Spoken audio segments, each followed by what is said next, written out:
Weird with that light on.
All right, ladies and gentlemen, welcome to a very special episode of the Best Overall Show, one-on-one interview with the amazingly sounding and host of 40K Game Changers, Steve Joll. Steve, I am welcome to the show, and thank you so much for coming on. Thanks, Jim. Mate, I appreciate you having me. Thank you very much. It's great to get an invite. I love you. I love the show. I love the channel. I love what you're doing. Thank you. Yeah, so for those of you that don't know, Steve has been producing a show on the Frontline Gaming Network, uh, and still on the Frontline Gaming Network, if I understand, correct? Called Yeah. 40K Game Changers, which has quickly become one of my favorite shows as far as 40K content. And the reason I like it is because it is right up the alley of the kinds of content that I like to make, which is just really great discussion with good guests. Like that for me is like like 'cause there's so much stuff out there with tactics and articles and stuff, and I really do enjoy hearing kind of that behind the scenes look at some of the people that you talk to. And we're gonna get into a little bit more into how you even get those guests, because I got to figure out your secret. But maybe and now Steve has also started. There's a 40K Game Changers YouTube channel, which I've linked down below in the show notes. So make sure if you guys go give him a follow on YouTube. And are you on any other platforms, Steve? Like, are you on like podcasting apps or anything like that? People can go check you out. Not well. Anywhere you get your normal podcasts, obviously Frontline Gaming has their stuff. And my understanding from Val Heffelfinger is kind of running the behind the scenes of all the new podcast, the new look Frontline Gaming Network is. In a couple of weeks, I'll be set up as an affiliate so that I'll have my own podcast channel, and so I'll start promoting it then, and it'll just be affiliated with the Frontline Gaming Network. So that's the way the YouTube thing's working. They'll promote it, but I've got my own thing there. But all of this stuff all gets posted at 40kgamechangers.com as well. And I try and write a little blurb on a behind the scenes of each guest and how it all went kind of deal. Right. And a blog set up there as well. Awesome. And so I wanted to start with a little before we get into kind of Game Changers and kind of the genesis of the show. I did want to ask you a little bit about you getting into 40K, because tell me a little bit about how you got into the hobby. And I know that's probably a very cliche question, but I'm always curious because I do feel like, and I could be very wrong here, this is just a total guess. See, unlike you, and you guys are going to know, Steve actually does an insane amount of guest research, and the types of facts he digs up about his guests on his show, I think sometimes surprises his guests. Like there's oftentimes people are like, hey, how did you know that? And so it's something I actually find really amazing about your show, unlike me, who do absolutely zero research. So I in my head I feel like you started 40K late in life. Like this is a hobby you got in late in life. If I'm correct. So tell me a little bit about how you got into it, and especially how what it's been like getting into it later in life, because I think a lot of people kind of get into it as a kid. Maybe they walk away from the hobby for a few years, but it's always something that's kind of in the periphery. What has it been like getting into it as like a professional and as a Well, it's almost everyone I've talked to, including you, right? You have this similar story, and I think I pointed it out, or you pointed it out in our chat in our 40K Game Changers episode, where a lot of people, they get into it when they're young and they enjoy it, and then they get away from it because mostly girls, study, alcohol, whatever, all that kind of comes into play for a while. And then maybe later on you go, oh, that's right, there was this game I loved, or you see someone playing it, or you remember the models are in storage somewhere, and so away you go. For me, none of that. I was a nerd at high school for a while. I was kind of academic and kind of did all that sort of stuff. And then I discovered girls in sports and just went away from that entirely and really wanted to be one of the cool kids and just do sports. But I hadn't discovered 40K or anything like that at that time. The way I got into it was literally I took my kid to a movie. My son and a friend of his, when they were like, I think Theo was 8, took him to a movie, and in the complex in the mall where the movie cinema is, there was a Games Workshop. So we came out of the movie, we were walking down the stairs, and we walked past Games Workshop, and my son said, hey, can we go in and have a look in there? And I was like, yeah, okay, sure, whatever, let's go and have a look in this store. And when we walked in, literally as soon as we walked in, I saw the giant cardboard cutout of a Space Marine. I was like, holy crap, that's cool, man. And I immediately loved the imagery and loved the idea of it. And I was talking to the local guy that runs the store, Nathan, and he was amazing, like just super enthusiastic. And we bought one of those little, those little kits that have a marine and some paints and Yeah, just a starter set. I think that was one of my first sets too. Right. And so my son and I went home, and it very quickly became a thing where it was supposed to be for him.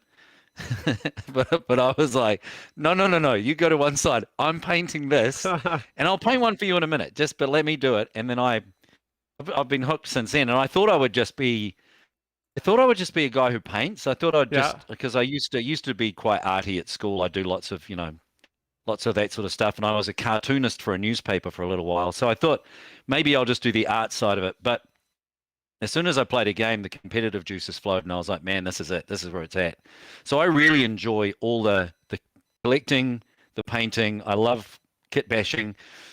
I really enjoy playing, although that's the thing I'm worst at. Yeah. And so, one thing I find is interesting, and again, maybe I'm going to go down a road of bad stereotypes and probably get myself in trouble, as I'm often to do. But obviously, are like, so you're married still? Yeah. Okay, I was gonna ask. I was like, so what was that like? Because I kind of feel like now do your kids still play? Does your son still play, or is he still interested No, in? no, it was so he's now 13 and he's Okay, discovered sports and all that. So he's moved on. he's moved on. But He moved on real there's still quick. hope for him though. He could come back. Oh yeah. And every now and then he'll come in and go, "Oh man, I want to kind of hang out and do some stuff." And so that's cool. And when he wants to, I love that. He kind of semi-started an orc army and has Yeah, done a bit of orc painting and things, and which is great. But no, and it's very much my hobby. yeah. So I guess going back to my question that I kind of was trying to sheepishly ask. So what was it like bringing that home? Like, and again, it's one thing, like I've had lots of girlfriends in my life, unfortunately, too many probably. And like when I introduce them to the hobby, it's something that I'm already doing. So it's like this is who I Right. am. This is part of my life. Like take it or leave it, right? There's no Yeah. separating that, right?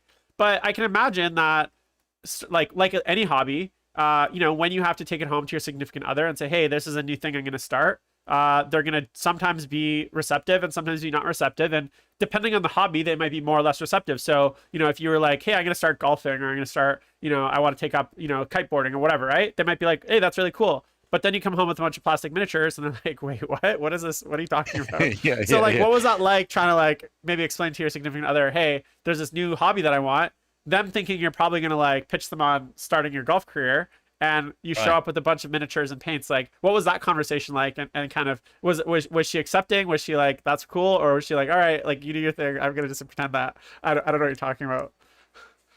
Well, do you know what? It's weird. I feel like I did this sneaky pre-first turn redeployment. Ah, Like I Alpha I Legion. kind of I True, snuck true. onto the board and then redeployed somewhere else. Kind of came in over there because remember it was my son, right? So Ah, the idea at the start was this is for the boy. Let's do this for the boy. We're going to get some models. We're going to paint with him. I'm going to hang out with him. This will be my time to spend with my son. And then the kid got squeezed out, and I was still in, but just really gently and sort of slowly. it's a classic Trojan And we were, horse. it really was. But the other thing, which is probably really important to know, is that my previous hobby was motorcycling. Okay, So at least in 40K, you can die on the board, but not actual die. right. Whereas motorcycling, so when we met, I was big into bikes, and I had a motorcycle, and I'd kind of go away sometimes in the weekends and go on big trips, and she would always worry.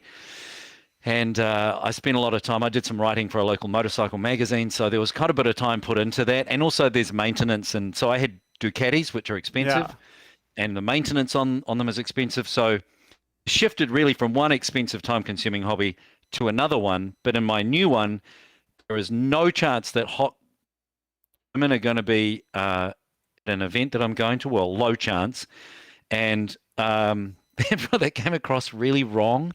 But you know what I'm trying to say? yeah, That when I'm newly married and off to motorcycle events, she's thinking, God, what's he up to while he's there? yeah. She doesn't have that Right. concern when I go off to a 40K event. It's And, much safer for you, and it's much safer. physically, and It's less much less safer. worrisome. Yeah. Well, that's great. Yes. And I think I guess that's advice to any kind of grown adults out there who are thinking of getting into 40K and have a significant other. Use the kids as a shield. Sounds like Steve's advice is to use the kids as like a Trojan horse to like get them involved. And when when they're no longer useful, you can pretend that they're uninterested. Correct. That's right. And the nice thing is you can buy twice as much because you buy some for yourself and you buy some for the kid, and eventually it all just comes back to you. So Yeah. so That's pretty much what happened. so that's really interesting. And so how long have you been in the hobby, and kind of what have you mentioned that painting was kind of your like the thing you thought you're going to be painting mostly. So what was it that kind of started getting you more into competitive gaming, and not necessarily like like I don't know how competitive you are now, but like more into the playing side, competitive side? Because obviously you have been talking to a lot of people that are involved in the competitive scene and stuff like that. But what's that transition been like from someone that kind of came in as someone that just wanted to paint to now being a lot more involved in all aspects of the hobby, including content creation, which I definitely want to talk to you about later. So when I fell in, I fell in. Like I kind of Trojan horsed it a little bit, and I say it was a gentle in, but when I fell in love with this, I was all in. So I painted for a bit, and then I was talking to the guys about playing. I was really nervous about playing my first game. I remember being super anxious that I didn't want to make a dick of myself when I turned up and played a game. I got into it right at the end of 7th. Right. And one of my very first games, my first army was Black Templar. Oh yeah, nice. And just because I loved the iconography of it, and I maybe being brought up Catholic kind of helped with that whole sort of thing. But I went to the store with some models, and the guys at the store were great and helped me out with how to play. And then I had an actual game against someone else from the store, and they bought some kind of weird Tau Grey Knights combo. Oh yeah. And just kind of made mincemeat of me with all the jump, shoot, jump kind of deal with the Tau, and then the psychic action. But I think it probably took 3 months for me to win a game. But the thing is, as soon as I started playing, I used to be big into sport. I still love sport. I love watching sport, and I up until very recently was competing in different sports. So there's definitely a big competitive part of me. And as soon as I started playing, and I just loved it, man. So I just really enjoyed it straight away. And then and for me though, the big difficulty, the challenge has been my hours. I work really early in the morning, and so I have my afternoons very often free. It's harder for me to get out on weekends because I have a young family. So for me, it was a matter of trying to find other people who could play the game, and I did. Luckily, I've got a couple of guys locally. One in particular, my friend Aaron, who he's my number one guy I play against.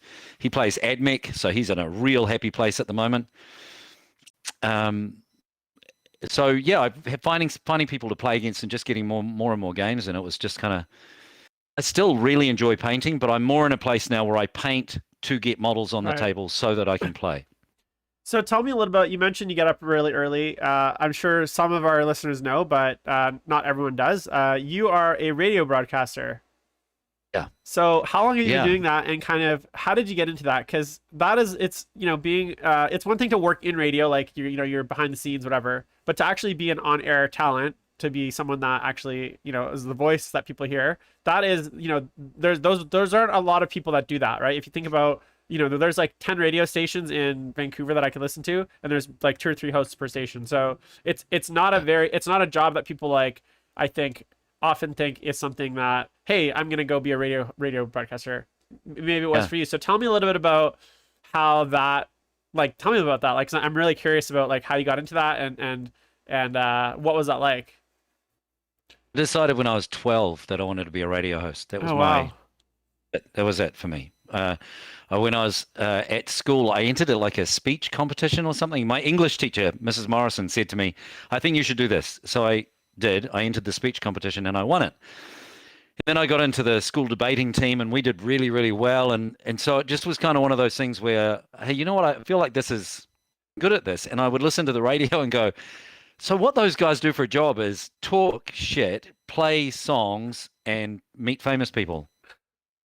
It sounds like a good gig to me, So yeah, when I was 12, I was like, that's it. That's what I'm going to do. And everybody I said that to would be like, yeah, but you need a backup option.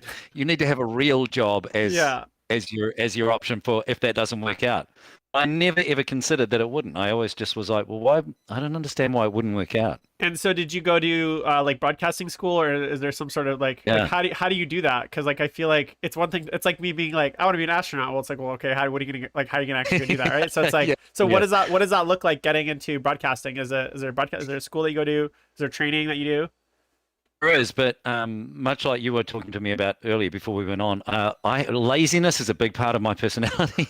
I was like, there is a radio school, like a really great radio school, and if you go there, you're almost guaranteed to get a job out of it. But man, just that seemed like so much hard work to get into a school. We just have to talk. So I actually, when I left school, left like high school here, I just moved around the country chasing radio jobs. I moved to Right. 2 or 3 different towns and applied for different radio jobs and would do auditions, and everybody would say, "Yeah, you're great, but you're a kid. You should go to this radio training school." Everybody said, "Just go to the school." Eventually, I applied for the school. 300 people apply for, I want to say 16 spots Oh God. every year, and I was really lucky. I got one of the 16 spots. I got in. That stage, it was a diploma course. These days, you can do a broadcasting degree, but at that stage, it was a diploma. You'd stay 2 years, get your diploma. But at the end of the first year, I got offered 3 jobs, so I just was like, Forget "Okay, I'm it. out. This is what I came for. I want a job, so I'm leaving." So And I got my certificate, and then I went and got a job.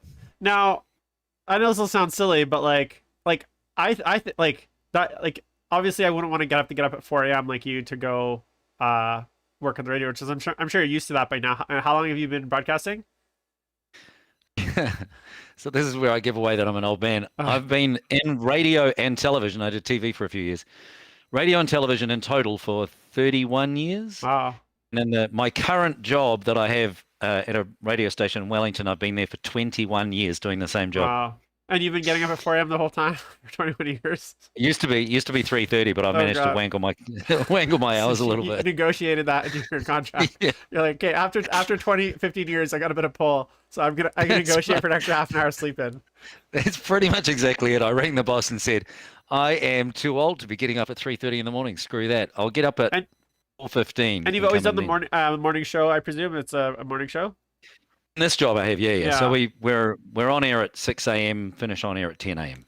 Well, it's nice though. It's like 4 hours of work a day, or is there more to it than that? Kind of, Come on, yeah, kind of. because you said Well, you come on, you just spout your mouth, you play music and you talk to celebrities. Isn't that all there is to it? that's what I thought it was when I was 12. But look, when you're on air, that's essentially it. Yeah. I tell stupid jokes, play songs, talk to local people and famous people and whatever. And it's just, it's a hell of a lot of fun. And it beats working for a living. But there's definitely a lot of prep. Like for every hour on the radio, there'd be an hour of preparation. Right. So so I get to work at 4:30. We have a meeting at 5 a.m. for the whole team. We go on air at 6, and then after we finish at 10, we have another meeting half an hour later to kind of figure out the basis of the next day's show, and I voice commercials. Then I'll come home, and after I've chatted with you tomorrow, for example, tomorrow morning, one of the things I've got to do is a parody song. So I have to get my guitar out and rewrite the lyrics to a well-known song and then play it for people on the radio tomorrow. So you're also a guitar player, a motorcyclist, guitar player, athlete, broadcaster, Warhammer content creator. Is there anything you can't do, Steve? Athlete is way overstating anything I ever did in sport, and guitar player, I'm one of those around the campfire hack it a bunch of chords kind of guys. That's it. So let's talk 40K Game Changers. So you're just started your second season, so congratulations on that. And obviously, I just listened to the episode yesterday with Duncan Rhodes, legend, painting legend Duncan Rhodes, and Yeah. I really enjoyed the interview. I thought it was a great interview, and one thing that I do, I think I do appreciate with your approach as well is like, and this is kind of how I like to approach content as well, is like, I don't, I'm there to serve the audience and ultimately like get to the truth, I guess. I wouldn't consider myself a journalist. I'm sure, I don't know if you would either, but when it comes to like asking questions and asking those questions, like you're not scared to ask harder questions or try to get the honest truth from the guests, which I think is something that sometimes is a little bit off-putting from a lot of traditional media. Is something that I'm sure you've had experiences as a broadcaster in your professional job where maybe you've had a guest and there's a manager that says, okay, these topics are off topic, or these are things that you maybe not be able to talk about, and there's a level of like censorship there that is kind of part of that. I'm sure you've experienced it. I know I've experienced it as well in other areas of my life. So is that something that, like, I guess, yeah, I just wanted to commend you on that kind of level of like transparency with the guests and not being scared to, be ask them those questions. But tell me a little bit about where Game Changers started and where the idea came from, because you just mentioned that you've only been in 40K since the end of 7, so that's like less than 3 years. So it took me, I've been playing 40K, or not 40K, Games Workshop hobby, in the hobby for almost 20 years. And like the 21st year, I had enough courage to finally start doing content creation.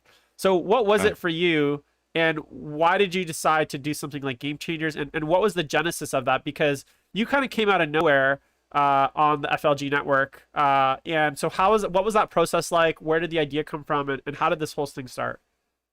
It started, there's a couple of different things actually that prompted me to get going. One is, I'm just one of those, I think probably because I've worked in media, worked in broadcasting for so long, I just never ever have an issue with reaching out to people, emailing people, whether they're well known or not, and just kind of reaching out to say whatever. And so when I first got into 40K and I started looking at battle reports and I was kind of looking around to see what I liked, there were a couple of things that happened that were really important in the genesis of this. If I can take a couple of minutes to just tell you the story. One is when I first got into 40K, I didn't mention this earlier on, but it's kind of relevant now. When I first got into 40K, not long prior to that, my little brother David, had committed suicide. He was 39 at the time. And I went into this massive downward spiral. I know a lot of people who are listening / watching to this, and a lot of people in 40K have had mental health issues, depression issues. My brother certainly did, and I have off and on through my life. But after he died, man, that just put me into this big downward loop, and it was really just, it felt like it was going to be impossible to drag myself out. And then I discovered 40K. And man, I think that's one of the reasons I latched onto it so much, so fast, and so deeply, was because it gave me something to really focus on that would take me away from all the other crap. And so the painting and the playing and all of that sort of stuff was amazing. And so, and the people at Games Workshop were so incredible at giving me help and free advice and a place to play, and all for nothing. Well, obviously I'll buy toys, but you know what I mean? They just were so welcoming. So I remember I was online one day on Facebook, and people were just shitting on Games Workshop, and left, right, and center, people were just shit posting, I hope it's okay to swear on this. Yeah, It was unfiltered, this show. Yeah, good. I mean, I've seen you, so I thought it was. But anyway, so I actually I'd had a glass of wine, and I was reading all these things, and I emailed the community group at Games Workshop, and I said, look, this is my story. This is my situation. I told them about my brother. I said how much Games Workshop had given to me in terms of lifting me out of this depression, helping me in my life, and also how great the local team had been. And I finished the email with, look, if you're on Facebook and you're reading these things that people are saying, just know that on the other side of the world, there is someone you have helped and someone who appreciates everything that you're doing. And look, you've saved my life. I got a response from them from Nick Baton, who now fronts their painting videos, and he does their Warhammer community podcasting and stuff. But at that time, he was just a guy on the community team. He emailed me back and said, dude, this is amazing. We want to send you something. And also, if you're ever in the UK, come visit. A couple of years later, I was in the UK, so I hit him up. He hosted me at Warhammer World, and he got a Space Wolves army from Simon Grant, one of the guys that wrote the Codex. So I used Simon's Space Wolves army, and Nick brought his Space Marines, and we played in the Great Hall, and just got on. We hit it off so well. The other person that I had reached out to previously was Lawrence Baker from Tabletop Tactics. Again, I just kind of I'm that guy that emails people, and emailed him and said, love your work, man. Keep it up. This is awesome. We kind of struck up just an email kind of back and forth and communication. Again, he said, if you're ever in London, hit me up. So on one day, I went to Warhammer World, hung out with Nick, played Space Wolves, came back to London, met up with Lawrence, had dinner with him and a few beers. And I said to him, man, this whole thing you're doing is so cool. I'd love to do something as well. I don't know what. And he said to me, well, you'd be perfect for podcasting. You've kind of got that set of skills already. I went, oh, okay, well, that's cool. But it was a matter of trying to figure out what kind of podcast I could do. I am not a very good player. Right. I love to play, but I'm just garbage. And so there's no way I can do tips and tricks. Even getting people on to do tactics videos, as you mentioned, there are plenty of people who do it and do it well. are great players who give advice. But I thought one thing I do have and do know is the interviewing thing. I love getting to know people, and it just seems like a real natural fit to sit down with someone and ask some questions. And for some reason, even in 40K, when I reach out, people seem to respond, like with Lawrence and Nick. Reaching out and coming, I think maybe just coming from a place of honesty and genuinely, I'm into this and I would love to be positive and talk to you from a good space. People seem to respond to it. I don't know. Yeah, so there's a lot to unpack there. Yeah, So sorry, man, I went on a while. no, that's perfect. So let me just say a few things. So I'm sorry about your brother, first of all. Thank you. I've had quite a bit of suicide in my life as well, so I know how hard that can be. And I sorry, I don't want to get emotional. So I've had some yeah. So I've had some suicide in my life, pretty close as well. So I know how hard that can be, and from a mental health perspective as well. I literally, and this is no joke. Right before I got on this with you, I had an hour with my therapist. So like this, I went from a video call with my therapist to a video call with you. So that's been my afternoon. And so the mental health healing of this hobby has been something that's been very important to me, and it's been a huge part of my life. And it's not like I'm not healed, right? But I definitely don't. I'm definitely scared. I'm scared about where I would be without this hobby. Like I think about what I'd be doing. Would I be alive? Like those are the things that I think about. Not because I think that I would have I think I would have put myself in bad situations, and this hobby as a whole has been something that's been consistent, and it's been there for me, and I can do it alone, and that's why I love painting so much, is because when I want to be alone, I can be alone with it, and I can enjoy the hobby. And when I want to be social, I can enjoy the hobby with other people. So it's there for me, Yeah. and I know it's there for hundreds of other people, and I know there's a I'm involved in a charity group as well, called 40 hours of 40K, I believe. I always get it wrong. It's either 40K. I'm always gonna get it wrong. They're gonna get mad at me. 40 hours of 40K is a charity that it's with it's like a group of painters, and they do a charity to raise money for men's mental health. Spoken to those guys actually. There's a great group of Yeah, people. so I got involved in that just because of the fact that it does hit so close to home. So I just wanted to address the kind of mental health issues. And one thing that I was struck by with what you said, Steve, and people that know me, and actually it's funny because this actually came up with my therapist. We were talking about my personality, and I was like, I'm very cynical, I'm very negative, I'm not very positive. And one thing that struck me with the way that you were talking, and I've been known to have my rants, have my raves.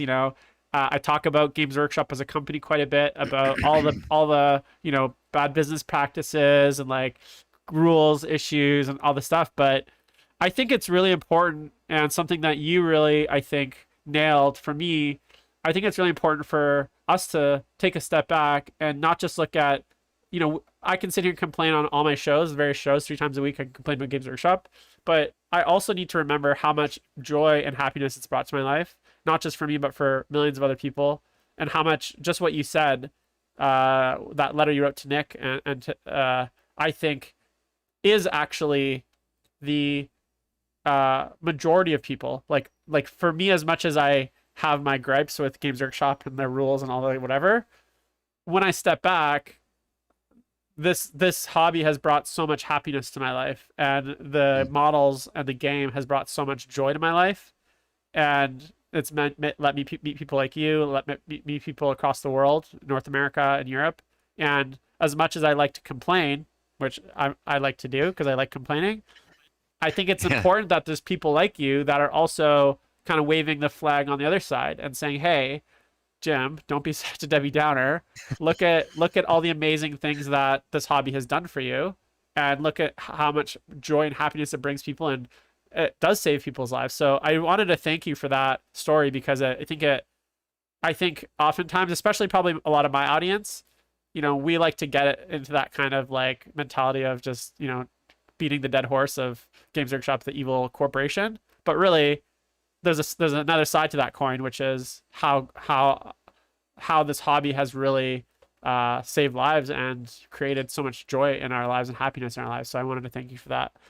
I think that's look, do they always get it right? No. And am I a bit of a GW apologist? Probably. I've been accused of being too much of a cheerleader before, and that's fine.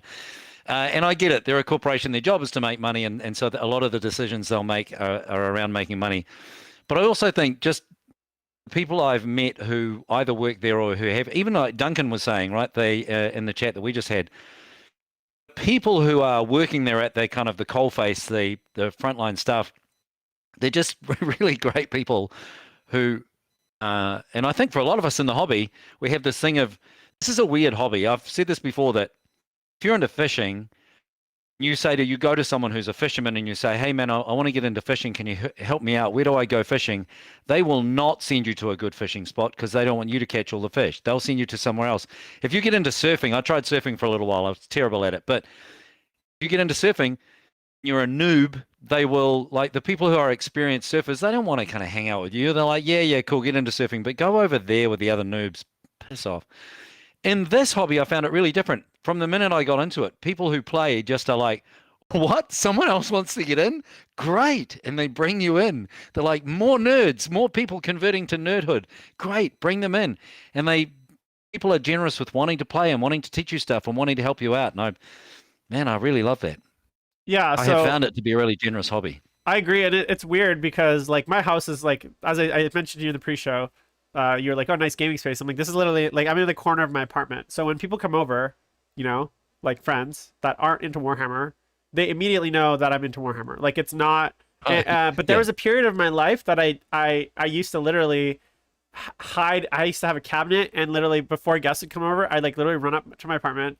I'd put everything, I'd close my cabinet, put everything away. And so when you came to my house, there's no evidence that I was in Warhammer.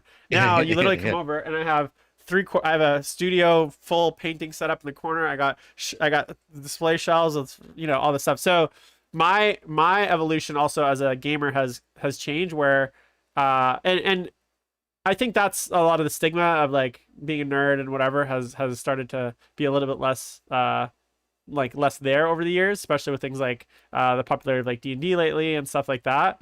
But it's still interesting that like I literally had this is maybe getting too personal. I was literally showing a girl my Warhammer models like last night at my house. like I was like, oh yeah. She's like, oh, like what's the like asking all these questions, and I was like, oh, I was like showing her like my models. I was like, 5 years ago, I could not imagine me doing this, right? But she's just like legitimately interested, and I was like, oh yeah, like there's this like, it's weird how now I'm like much more excited to talk about it to people and get people into it than I was like 10 years ago. You get a couple of different reactions, right? We've had like a bit of stuff being done to our house, and so I've got this little hobby space office kind of deal. All these models on the shelves. I've got all my old, all the old stuff, the big stuff. I've got Magnus and a Knight and the Tyranids that I'm painting now, and my whole Space Wolf army all painted on the shelves. And you get a couple of different reactions from people when they see it. Tradespeople come in, like the plumber's been in, and I'd be in there painting my models while he was working. And they come out and go, oh, what are you doing there? And some people say, oh, those look really cool. They're really they like the look of them. Some people just think you're weird. And then I had a unicorn the other day. It was just the craziest thing. There've been people here doing the windows. I came home from work, and this guy who was putting this window into my house says to me, oh, play 40K. And I was like, yeah. He goes, oh, me too. Wow, you never meet just people in real life. Like I meet 40K people through 40K channels, the hobby, tournaments, the shop, whatever. Not real life people don't play 40K. So we had this great chat, and we've set up a game. It's really cool. Yeah, actually, one of the funniest things, one of the funniest things that ever happened to me was, so I work for I do restaurant development and creative development for so we have 6 restaurants, and we have like a bunch of like a bunch of other companies and stuff. And I literally was in a board meeting doing a presentation, and afterwards my CFO, he saw my taskbar in Windows, and I had the Battlescribe icon. And he's like, hey, he's like, do you play Warhammer? My CFO, who like I never would have in a million years guessed is like a Warhammer player. Yeah, yeah, I was like, yeah. yeah, very sheepish. Uh, I and thought I uh, thought you were gonna. and I was like, Sorry, I yeah. He's thought you like, were gonna oh, talk like about he's this. my son. He's like, my son plays. Like, I play Imperial Guard. Like, what do you play? And I was like, so awkward. I was like, and this was like in 2019. It was like the height of my career. Like, I was literally just come back from an event, going to another event, top the ITC, and I was like, yeah, I play a little. Like, I was like very like very very like yeah, here or there, And then just recently, I guess he saw my battle report at the Play on Tabletop, and I'm at the office, and he comes up to me. He's like, hey, I saw your my army showcase with my chaos for Play on Tabletop. And I was like, oh yeah, I forgot that you also like might watch 40K content. So now I'm like terrified because I'm like, does that mean because they posted my channel in the bottom of that link? So is he subscribed to my channel? Like, you know what I'm saying? Yeah. So I was like, oh, he knows what like. So you know what I'm saying? But it was really funny because there's like, yeah, it was just really weird. And I remember one time we were in a meeting and we were the only two in the room, and there's like we were waiting for some other people to start, and he started asking me some 40K questions. And I was like, I just was like frozen. I was like, I don't know what to say. Like, we're in a business meeting. There's like our director of marketing is like about to walk in. And I'm just like, no, change the subject, please. Like, I was like, I can't do this. I can't talk 40K at work. Wasn't there a thing? I'm sure it was you. Yeah, I'm sure it was you. Yeah, I hope. There was something recently. I'm sure you posted something on Facebook about a 40K result. Wasn't there a comment from somebody who was like, Jim, I didn't know you were into 40K. Who must have been someone like from your real life or your Yeah, normal actually, life. so I posted so I posted so I mentioned that I'm involved in that charity. And I Yeah, posted the model that I painted because that's right. I have my Instagram, so I have my painting Instagram, JimboV_paints, and then I have just my regular Instagram, which is Jim Vessel, which is like closed private, so it's like all my personal pictures, and there's no connection, right? So I post a lot of all my painting and hobby stuff on my like hobby Instagram, and none of my real life friends really even know that exists. Yeah. And I never really post anything on my Facebook about Warhammer, like on my public page, because again, it's kind of two separate lives. But that was something that was important to me, and I was like, hey, I painted this thing for this charity, and I wanted to share it. And yeah, I had like random people that they're like, oh, I have no idea you play 40K. I was like, yeah, I play Chaos, so it was always funny. Yeah, yeah. Anyways, Yeah, I saw the comment on Facebook. Oh, Jim, I didn't know you played 40K. What armies do you collect? I was like, yeah. So you Jim got this Vessel, man. idea. So I guess Lawrence planted this idea in your head that you could podcast. Yeah. Now, how did you go about actually getting Game Changers off the ground? Because, for me, when I started content creation, I literally, I was in a good place where I was a little bit well known infamous, you could say, in some 40 circles. So I had a little bit of like, I guess, name recognition there. And I was able to kind of use that to just give me enough of a boost where I didn't feel like I think my first Twitch stream, I had like 3 people, which is like actually really good for Twitch streams because I watched like some YouTube videos on like, literally I watched YouTube videos on how to be good at like streaming, right? Like it's like how to grow your Twitch audience, how to grow your YouTube audience. Like I watched these videos because I was like, okay, well, what kind of things do I need to do? And it was like, make sure your audio is good, da da da. But like some of the videos were titled like, so you have 0 viewers, what should you do? It was like very depressing, right? And it was like, yeah, most streamers when they start, especially if they're unknown, they're gonna have like zero viewers for a long time because no one knows who you are. You're just a random dude. I was lucky enough that at least I was able to like get some people in the Warhammer community that knew me to like come watch my stream. So like my first stream I think had like 3 viewers or something like that, and I was like super excited. And now I think there's about 30 people watching right now, which is great. But again, I'm not like a huge streamer, but there was this part of me that was like, well, if I was a complete unknown, if no one had ever heard of me and I'd started that Twitch channel, I would not be in that same position. Now, in your case, you were in that position of like basically Yeah. being unknown, like no one really knew who you were. So, what was that like, and how did you pitch? Because from what I understand, your first episodes were on the Frontline Gaming Network. And shout out to Val Yeah. Heffelfinger, who's doing a marvelous job out there, kind of refreshing that whole network. And I'm very excited with a lot of the content they're coming out with. But Yeah. what was that like? Like, I assume you had to approach Reese and be like, "Hey, Reese, I'm a radio broadcaster from New Zealand. I want to do a show." Well, And how did that there's, go? there's a backstory that goes back a bit further. So when Lawrence first planted the seed, I didn't really think about it. Came back and tried to figure an angle. So there was something before 40K Game Changers that I was involved in. So what happened was I wanted to get better at playing the game. And so I approached Nick Nanavati with his coaching service and I said, okay, I want to pay for coaching. And he said, cool. So I signed up and paid the money and he coached me for a couple of months. And then Siegs, I bought a Tau army. I wanted to get into playing Tau. And so I switched over and he coached me for a bit. But anyway, during all of this, I'm listening to content. I listen to a lot of podcasts around playing better and getting better as a player. And so I spent a bit of time listening to the Art of War podcast with Nick and John Damaris. As a professional broadcaster, I thought, hey, this is the content is great, but I feel like this could be even better. So I said to Nick, who I'd already known, I said to him, listen, this is my job. This is what I do. And I would love to help you make that podcast, which I already think is great. I'd love to make it even better. I'd love to help you and John. Do you think you'd be up for that? No charge. I want it to be good. Then John Damaris got in touch with me and said, hey, man, I've heard you want to coach us a little bit. And he was really great. Like he and I kind of struck up a friendship and I kind of coached him as the anchor of that show and kind of helped him out. And then so he had this idea for a podcast, which was called 40K Today, which was a 15 minutes every day, just news every single weekday. He reached out to me and said, I've got this idea. I'd like you to be involved. So he and I ended up kicking that off together. Oh, I did. So then I was already into that. I didn't realize. Now I have to think about it because I think they stopped when COVID hit. They stopped doing episodes because there was like, well, there's nothing happening. Yeah, there was a little bit of that and a little bit of 15 minutes every day. Like because we set it up right at the beginning that we wanted it to be professional. We had guests on. We had news. There's a lot. A lot. It was like we were talking about before. If you're just doing 15 minutes of talking, fine. But if it's 15 minutes of produced, edited content, there was a lot of work to get it out every day. And the other thing is John went to see his fiance to propose, and that was in a different country. And then COVID hit and he got locked out of coming back to the States for a while. So then that meant he just couldn't be involved in producing the show. So the more work went on to everybody else. Tanya Gates was involved in that, the War Mistress, so she was part of that team. I think I did a segment at one point for the show. I can't remember what it was about, but I do remember. I'm sure you did, yeah. Tanya, so. Yeah. So that was kind of my road into knowing people like Nick and John and Tanya and a whole bunch of other people. And also that got hosted a little bit on the Frontline Gaming Network in the weekends.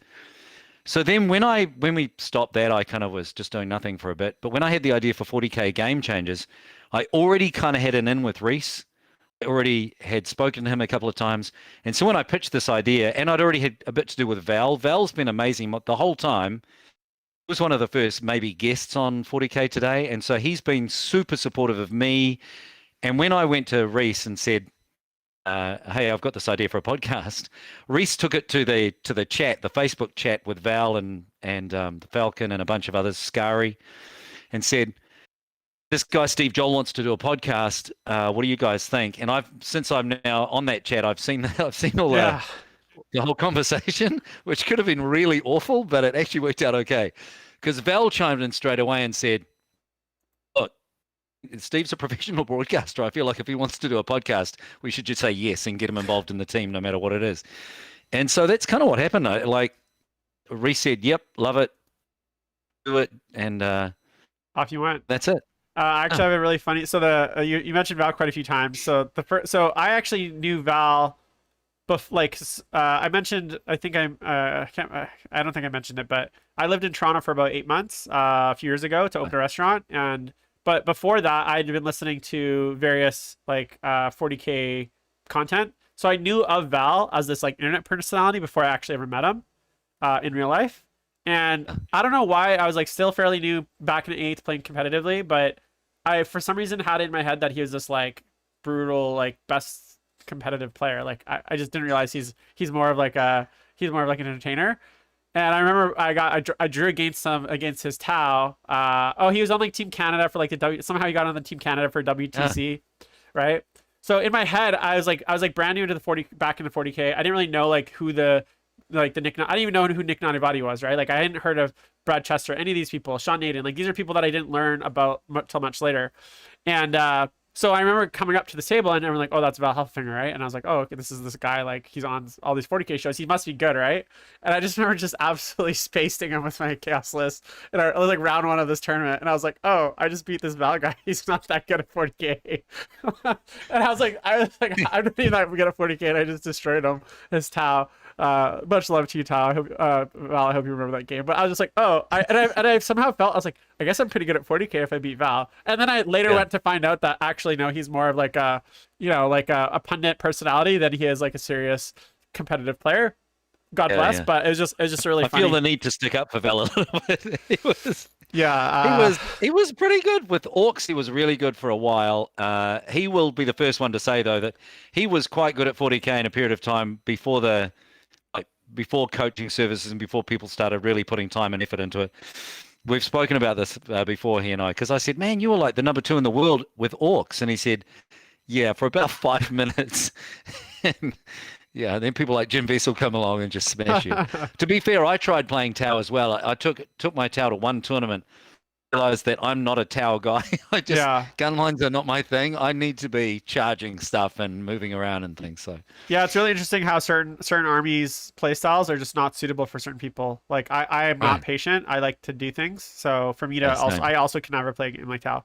So you started Game Changers. Now I have to ask you, one of the things, and I mentioned it earlier, but one of the kind of hallmarks I thought that's really interesting about your show is you actually do a lot of very like, you remind me of, have you ever watched Hot Ones on YouTube? It's basically a show where they do guest interviews, and the host always has, like, he has the most obscure, he finds the most obscure facts and information about the guests, where the guests are like, whoa, how did you know that? Like, they're just totally shocked. Like, he interviews celebrities and stuff on the show, and they'll be like, they'll be like, oh, like you were in a band called, blah blah blah back in high school with these other 2 people, and like that's something that like no one would know, but like the host does this like very intense research, and that's something that I found that you do. So what is your approach to research with the guests? Because it seems to me that you often do a lot of research into your guests before you have them on the show. Yeah, I do. I spend quite a lot of time on research, and also the big thing is, and everybody who does an interview ever always wants to be able to ask questions that the person isn't just always asked. Like you, for example, you've been interviewed, I don't know how many times. You've been on, as soon as I Google, like if I'm starting to do my research for the Jim Vessel episode of 40K Game Changers, I Google your name and I come across a million interviews from just after you win a big tournament. There's so many different things, and there's so many of the same questions. So what you want to do is try and get to stuff that may not be asked, right? So as soon as I see something that is the hint of something that's not just your standard, what do you take in a list? Why is this unit good? How does the HQ work well with the other? All that sort of stuff that you're always being asked. Right. As soon as I see, because the other thing to remember is that I'm coming at it from a point of view of trying to find stories about your life that'll be interesting to my listeners. Not just, this isn't a tactical thing, this isn't a gameplay thing, this is about the person. And in every episode, the idea is to celebrate the life and achievements of, in 40K, the person I'm talking to. So in your episode, for example, I found the story that you'd lost a suitcase at an airport. And I thought, let's go down that road a little bit. And you kind of, as soon as you see something that you think, well, that's interesting and different and might be a cool story, then you kind of just pick at the threads a little bit. And I think I saw that on a Reddit post. And so then you kind of follow your nose through Reddit to see if there's any more information about it. And there were a couple of stories with you that were like, well, that's interesting, and maybe people haven't heard about that. Or the untold then there story. are just some other things. Yeah. But it's very often the little things. Like people think it's going to be big stuff, right? But I think often the interesting stuff is in those little, like that turned out to me to be a really fascinating story. Like how the whole army got stolen by someone at an airport and then still discarded. One of the most like I still like when I think about my plane ride. So like my plane like getting on the plane without an army, and that 4.5 hours with no service where I couldn't do anything. It was probably like the 4.5 hours I was the most depressed like in my life over something not like tragic, like although it was tragic, like over like something like that just happened to me. Like I was like literally slouched in the corner of the plane, just like feeling so awful for 4.5 hours. Well, Like there's a lot I'll of never forget that feeling and that plane ride because it was so difficult. and it just hearing the story is has changed me in the way I approach things. We went to like we had a Teams event in another town, and we had to go to the airport, get on a plane, fly away to this Teams event. So we've all got our carry cases, with our armies in. Someone put their case down. We went into like a bookstore or a news agents. One of the guys put their case down with their army in it and kind of turned around. I went, dude, what are you doing? Did you not hear the Jim Vessel story? Pick that case up in your hands at all times. You Yeah. just gotta, I think I'm yeah. gonna start Anyway, getting those, those like long handcuffs they have for like briefcases of cash and handcuff the case to me. So I can walk away a little bit, like get the longer pair, but can't go anywhere. at that going up to that event, we missed our flight. Oh man, it was so. We arrived at the airport like 1 minute after bag drop. We'd all checked in online. We got there 1 minute too late to be able to drop our cases, our luggage. We ended up in an argument with this guy at the airport. One of our guys was arguing with the airport man, and then he looked at our cases, all these things that look like sort of they're big plastic heavy cases. He's like, "Have you gotten the cases?" And then there was that moment of, ah, shit, how do we tell this airport worker dude about 40K and explain what is in these cases? No, it was just like plastic toys, plastic models. They're just like little tiny. We're at this stage also in a real hurry to get to the gate to Yeah. try and get on the plane. They're little plastic toy soldier things. Then he was like, wait, are there weapons in there? And so he wanted to search all through the cases because he thought we were carrying guns onto a plane because we looked that stupid. That's hilarious.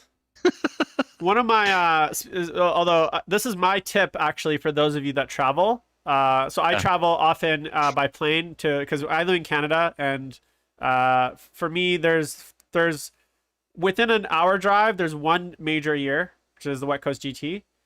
Within a 2 hours there's like two, but most are talking about 3 or 4 hour drive, right? So and then everything past that I have to fly. And oftentimes I either drive across the border to Seattle, which is about 2 hours south of Vancouver, which is where I live, or I fly. And oftentimes I'm in that exact situation where I'm at the border crossing either by car or at customs getting my stuff scanned. And one thing that I found has been very effective is to get through quickly is as soon as they ask you about what you're doing, go into full nerd mode and just start filling their ears with like every nerdy part of the hobby, and literally within 3 seconds their eyes will glaze over and they'll wave you through. So oftentimes when I'm at the border, like when we're driving across for like I'll have three or four white, or I'm not white, but 3 or 4 like middle-aged or like young adult men will be going across to Seattle, and they'll be, what's the purpose of your visit, right? If they want to know. And immediately I'll be like, we're going to play this game called Warhammer. You have little models, you paint them and you play them, and you have dice and you play them on a game against other people. Like I just go into a full spiel, and they're like, yeah, these nerds are harmless. And they like usually let you go. Or sometimes the border guards will be like, oh, that's really cool. Like, that's awesome. Like, and then they'll let you go. Whenever I'm like a little bit like hesitant about what it is, like if I say like, hey, we're going for gaming, they're like, oh, what time? Then they ask more questions, right? Then, or like wargaming. Oh, wargaming, war. Oh, that's not good. More questions, right? We're gonna play inspection. So I literally, like, as soon as they ask the purpose of my visit, I just go into a full 40K. Like I go full 40K demo mode, like because I used to work at Games Workshop when I was quite young as a like a retail staff. So I used to do demos, and people would come in and they'd be like, "Hey, what's this game about?" Right? And you'd have to in like 15 seconds be like, well, it's a tabletop war game where you paint and build little models, you roll them around with dice and the tape measures, blah blah blah. So I literally go into that mode at the airport. And almost every time the customs are like, all right, get out of here. Like, we don't want to talk to you. And I love that. I took the exact wrong approach then. I tried to explain it in a way that he would understand carefully and slowly. But no, that was the wrong way. I love that. I'm just going to go full nerd and start explaining the phases. They realize you're like, these guys are nerds. They're not here to do any sort of like terrorist activity or like illegal activity. They're just, so it's funny. All right. So one thing that I thought was incredibly impressive for your first season. As I mentioned, you're brand new into content creation. You did 13 episodes for the first season of Game Changers, and your first few guests, I was like, all right, Tabletop Tactics, Tabletop Titans, Val and Falcon. They're basically content whores. They'll go on just about every show. So I was like not too worried about that. But then Fair. episode 7, I have to ask you, you come in with a bombshell. Rick Priestley, the grandfather of Warhammer. Tell me a little bit about how that got put together. How did like I was like, does Rick Priestley even have internet? The guy's like 300 years old. I actually posted it really funny. Like there's a photo of him. I think I don't know if you posted it, and I posted next to it a photo of Grand Theognis Volkmar from like Warhammer Fantasy, and he looks exactly like Grand Theognis Volkmar, who's this like crazy old like religious zealot from Warhammer Fantasy. Got the And giant, I posted a photo. I was like, he literally has turned into the Grand Theognis. So tell me a little bit about how you got Rick Priestley on the show. Like, because he's a little bit off the radar these days, right? He's not exactly like he, you know, obviously doesn't work for Games Workshop. So I'm really curious about that whole process. And I really wish I had a great answer to that because you're right. That was a big coup getting Rick. Getting Lawrence was because we'd already established a thing, and having Lawrence on, I feel like really set up because he doesn't say yes to a lot of things. Right. So having Lawrence Baker on, it kind of set up a situation where I was able to then immediately go to everybody else and say, some of the guests that we're doing include people like Lawrence Baker, and people were like, oh crap, if he's on, then I guess I should do it too. So that was, we had some great guests, but yeah, Rick was a big deal. And the way that happened is, I live in New Zealand with about 4 other people. That's our entire population of this country. I think everyone in the country won an Academy Award the year that the Lord of the Rings did really well. Do you remember the Lord of the Rings, like scooping the Academy Awards a while back? Yeah, they won all 13, and Return of the King did. Yeah. So everyone in New Zealand got an Academy Award that day, basically. We're a small country. What I'm trying to say, and you get an Academy Award. You get an Academy Award. You're just like Oprah. Right. There was a funny cartoon in an American paper the next day that got republished here because we're small and we find everything funny. Anytime someone mentions New Zealand that's not from here, we're like, wait, someone just said our name. But there was a really funny cartoon of just sidetracking. I'm sorry, mate. I'll get to the point in a minute. But there's a cartoon of a policeman standing at a crossing, a pedestrian crossing, and there was a woman walking across the pedestrian crossing with a pram and a baby in the pram, and then there were people in a car waiting to drive past them when that was finished. And every single person in the cartoon was holding a Grammy statue, an Oscar statue. And I was like, New Zealand today. And it felt like that. Like everybody knows someone who was in that movie or won an award for the movie or whatever. So the reason that that's significant is just down the road from me lives a guy who I've now met a bunch of times who worked at GW as the editor of White Dwarf in 1984, 85, and 86. Oh, wow. So he was there when 40K was launched. I interviewed him for the 40K Today podcast, right, and just kind of about those days and about White Dwarf and the launch and things. And then when I learned a bit more about 40K, we were having a chat one day, and I said to him, you must have been there when it all started and know the guys that kicked it off. And he went, yeah, I worked with Rick Priestley and those guys. So when I knew I was launching 40K Game Changers, I said to him, do you reckon you could reach out to Rick and see if he's available for a chat? So he did, and Rick said yes, and so there it is. Easy. Wow. And you must have been like, because for me that would be like, it's almost like it's like Captain Ahab catching Moby Dick. It's like like that's a big whale to get on the show. Because as I said, all the other guests, I was aware of all the other guests, and I knew Rick Priestley. But for me, that was like, I was like, holy shit, how did you get Rick Priestley? I've got a couple of wish list guests that I want. The main one who I've reached out to a bunch of times, he's probably the first person that's just never got back to me ever, no matter how many different ways I've contacted him. So if anyone knows how I can get hold of Aaron Dembski Bowden, I will take that. He's the guy. Yeah, one thing I will say, and if it makes you feel any better, I do know that, and because I've looked into this before, certain Black Library authors. So there's two I guess, types of Black Library authors. There's the ones that are freelance, so people like Graham McNeil. So he actually works for Riot Games in the US, and he does freelance work for Black Library. And so he has a little bit more of a leash to like go and do independent stuff.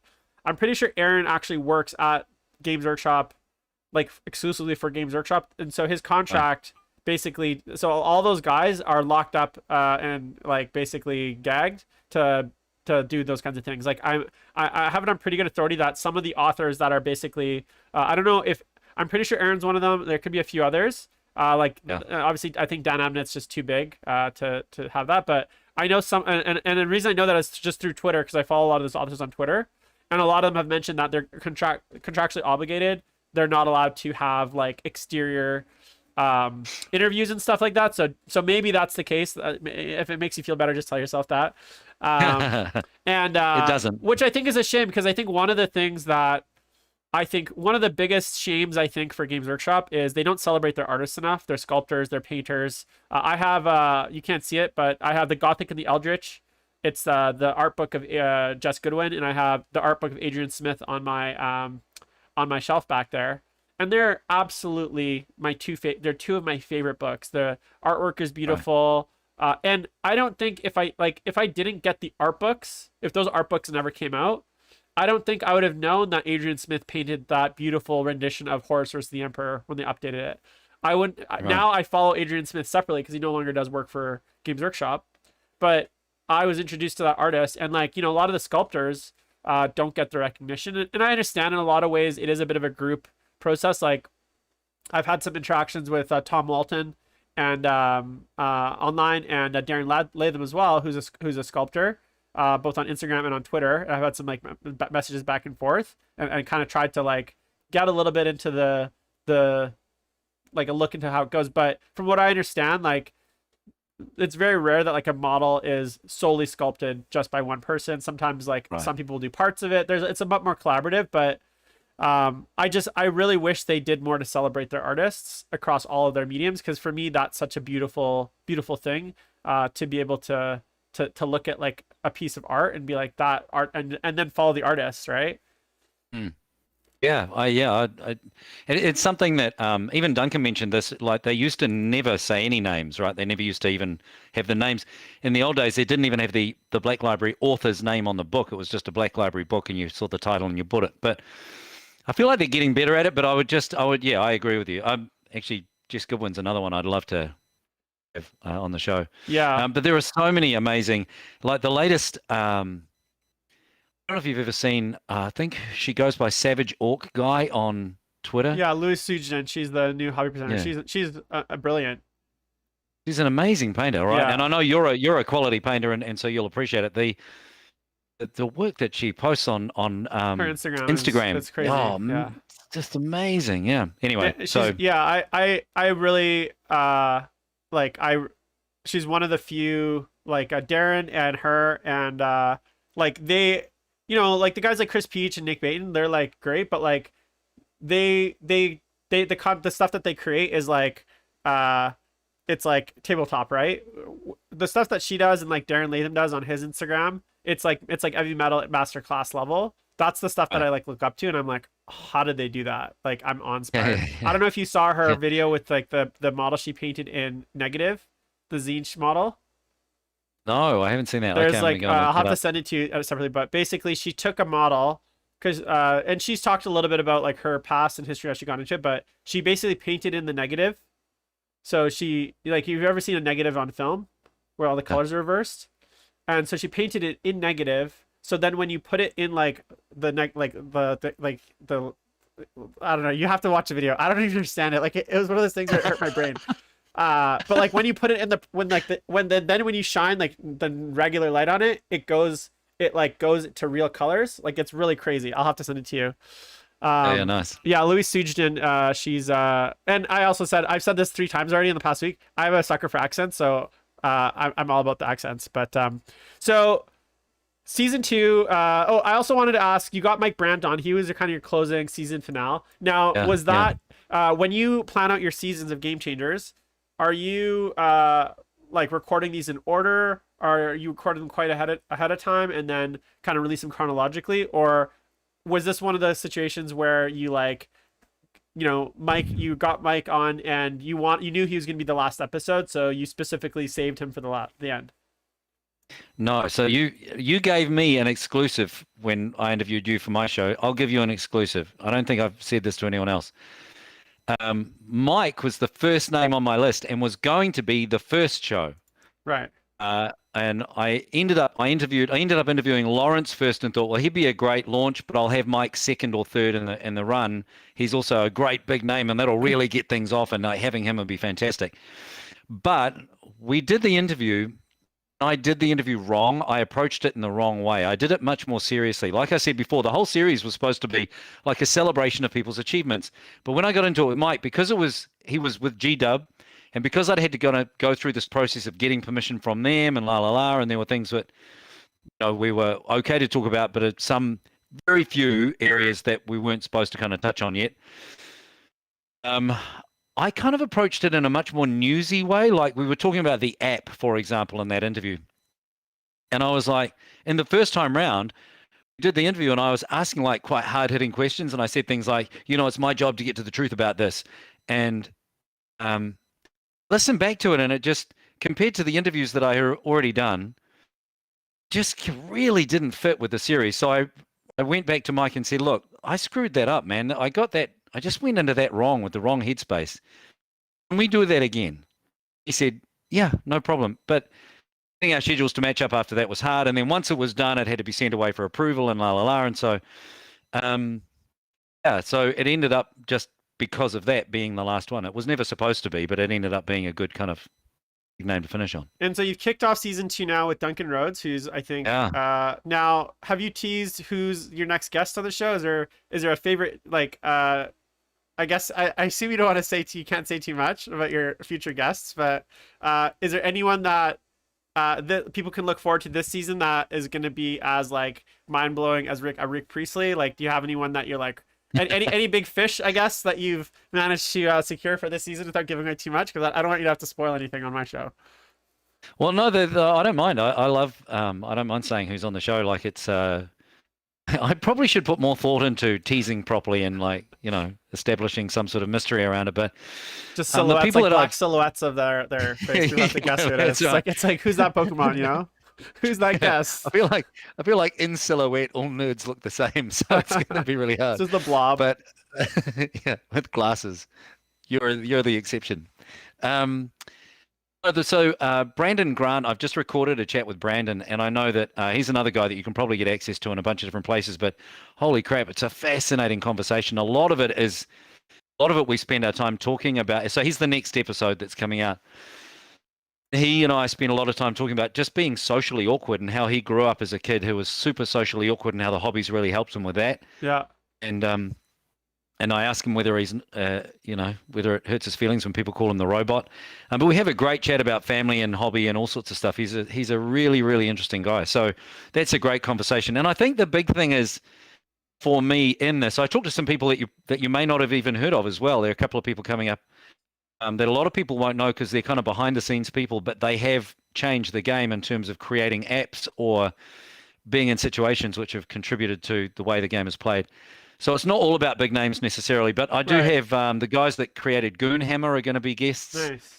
They're really great. I can't say I can't say good enough things about the content they produce because it's like for me especially, like I know video content and podcast content is all the vogue, but if I want to like an hour-long video is an hour of my time, right? I can read a lot faster than I can watch. So so I can read a 10-page article in like 4 or 5 minutes, right? So for me, actually, in a lot of ways, reading is a much better medium for me to consume content because I can do it quickly and I can get the information I want quickly.